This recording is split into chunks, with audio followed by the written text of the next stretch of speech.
ជំរាបសួរបងប្អូនណាខ្ញុំមកបេះតឡាចនេះយកទៅចង់យកទៅស្ងោរតឡាចញ៉ាំហើយតឡាចនេះខ្ញុំអត់នៅផ្ទះតែប្រហែល12ថ្ងៃមកវិញនេះបាននេះបានធំហើយខ្ញុំអត់នៅផ្ទះបើខ្ញុំនៅផ្ទះខ្ញុំត្រូវបេះទូជីហ្នឹងហើយដល់ពេលអត់នៅផ្ទះទៅមកមើលណែឡើងធំអស់ហើយបានឡើង5 6នេះល្អណាស់នេះបានឡើង5 6នេះមើលនៅក្នុងនេះកន្លែងនេះ3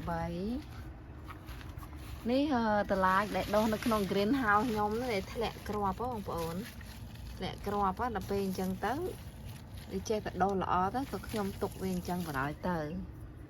ម៉ានហើយ4នោះនៅនោះមួយទៀតនោះ5ខ្ញុំទៅបេះទាំងអស់នឹងឯង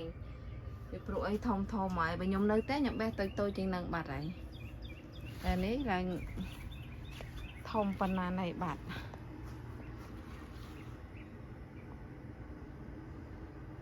ចៃល្អនេះស្ងោរងាយលេងញ៉ាំ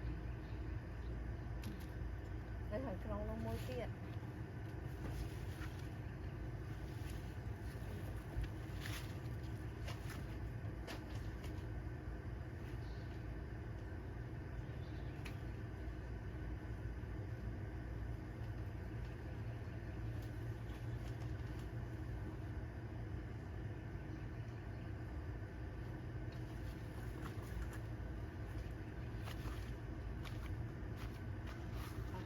ទៀតហើយ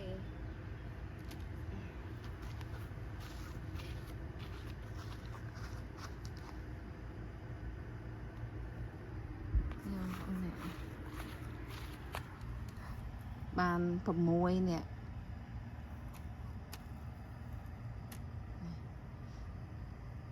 នេះស្លតឡាចញ៉ាំប៉ុន្តែស្ងោរខ្ញុំអត់ដាក់សាច់ទេខ្ញុំដាក់តែបកាក្រៀមហើយនឹងពងមាន់ជួយចិត្តញ៉ាំ